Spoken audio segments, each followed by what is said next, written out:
Love, Light, and Black Power family, it's Goddess Ayana, and I wanted to touch on a touchy subject really quickly. I didn't even want to be on here long, but I want to be real. Black women need black men more than we need our ego.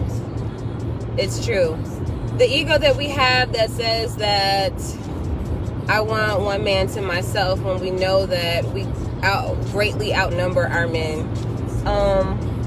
We need our men, and you know, there's a lot of women out here on the independent spiel, and don't get it fucked up, I still suffer from independent ism sometimes, you know, but the reality is we need our men more than we need our egos about it, you know. We can get all emotional about it and da-da-da, but at the end of the day, our kids need both a man and a woman in the household, and that if that means more women than men, great. Than a man than the one man, then that's great. But the reality is, like, a lot of us are putting our egos before the black family, and that goes both ways, but I'm talking to sisters right now.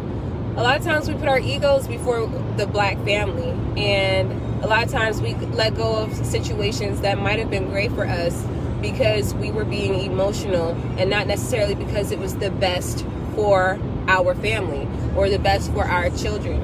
And that's not to say that we should stay with people that are abusive or in toxic relationships. But if you know someone is, let's say, you know, a brother is a good man and he cheats on you, not to say that a cheating man is a good man, but a good man can fuck up and cheat, and you drop his ass because of that, then my sister, I'm telling you, I don't think that was the best choice. Not if he was a good man to you. You know, we already greatly outnumber our men. It's the reality. Some of us like to allow our mouths to run the fuck off, and it's a reality that we do need to watch our mouths.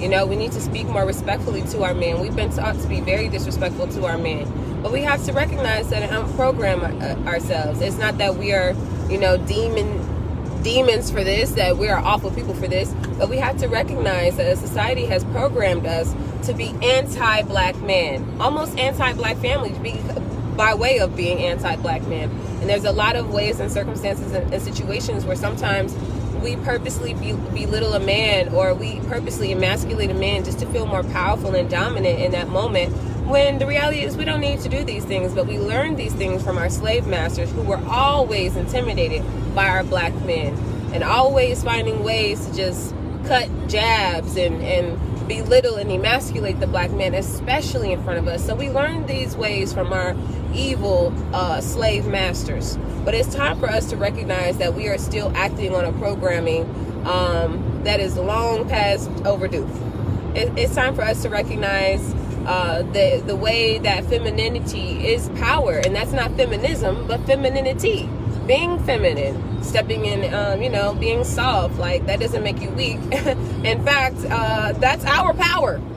Our power is our softness, our nurturing abilities, our ability to maintain a home, to raise our children, you know, our ability to feed the family and keep the health in order, you know, just by way of what we cook our family. And so there's power in the roles that we deem female roles, and then just like for men, there's power in the male role. But there is a responsibility and obligation to be divine feminine if you're a woman, so that we can help raise the frequency of our families, you know, attract more high frequency men into our lives, so we can procreate with high frequency energy and create children that are high frequency, so that they can not have to deal with oppression, or so that they can be up to the challenge of really dealing with oppression, because we seem to be not the ones that will go ahead and push that through. I don't know, but the reality is there, and it doesn't mean that a woman is less worthy if she deals with a man who also deals with a woman. It makes her realistic, because so many of us have dealt with a man that was dealing with another woman behind our backs. But why wouldn't you want to get to know the other woman? And I'm not talking about these men that are miscellaneous with their dicks. I'm talking about the men that have full-blown relationships with more than one woman, you know, that are able to handle the responsibilities. Sisters, I know a lot of you are going to say, well, if they don't have polygamy, I'm not playing it. Then stop playing polygamy with men who don't have polygamy, if that's not something that you're willing to deal with. If you're going to deal with polygamy, I think you should deal with a man that's a better man than the man that you would be monogamous with, to be honest with you. So yeah, I mean, I've always said polygyny is not for the weak man. We should really only be seeking a certain type of man to procreate with, so that we can have stronger men. You know, like men are going to create great men are going to create great men. You know, they're going to create great sons. So I think it's just being realistic about it. You know, and I think there's a lot of women who deal with men, powerful men indeed, that deal with other women and don't have a problem.